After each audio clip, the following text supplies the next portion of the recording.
The mayor of a small town in Maryland is demanding answers in a federal investigation after police burst into his home and shot his two dogs in a botched drug raid.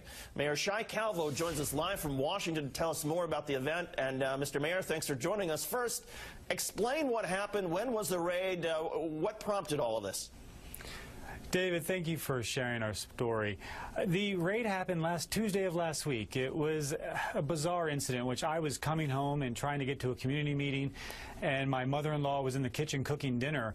I brought a box in from the front porch after walking my dog, set it on a table, and went upstairs to change for my meeting. And then, out of nowhere, sheriff deputies burst through the door, began firing immediately.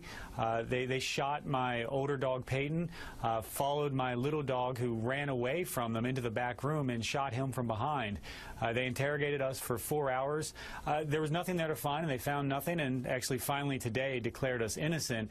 But the whole incident raises a number of questions that need federal follow-up. What were the dogs doing? I mean, were the dogs trying to bite the police when they came in? I mean, was that what prompted them to shoot? Not at all.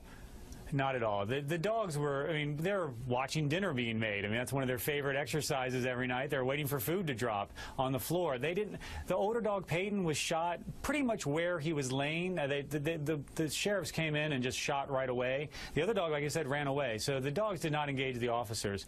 But the issues go more troubling. I think what happens is, in these type of instances where the police, instead of doing a thorough investigation, they decided that this box, which was addressed to my wife, which did have drugs in it, they just presumed that she was the one. They blew in through the door and they overreacted.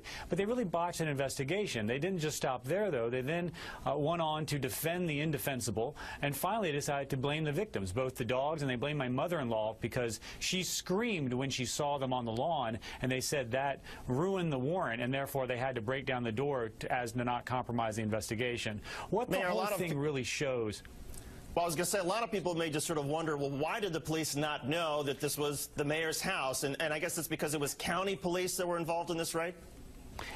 That is a good reason. I mean, they didn't check with the municipal force, which is a very professional force, but they decided not to do that. And I think what this really shows is that these type of incidents do happen all the time. They just happen to people who typically don't have the platform or the voice or the position that I have to get the word out. And so what we've asked for is a federal investigation, and the FBI has agreed within hours, actually, of our call for this yesterday, agreed to step forward and do an investigation, not just of this case, but a number of eerily similar cases that have occurred in Prince George's County. So our hope is to get the facts out, to put down some basic information that will help bring about systematic change so this never has to happen to anyone ever again. Mayor Shai Calvo of Berwyn Heights, Maryland, which is not that far from Washington, D.C., and Prince George's County, a county police force which has had its share of problems. And as you just heard the mayor saying, he's asking for a federal investigation. And we understand that the FBI has begun at least a preliminary investigation. And Mayor, thanks for joining us. We appreciate you telling your story. Thank you, David.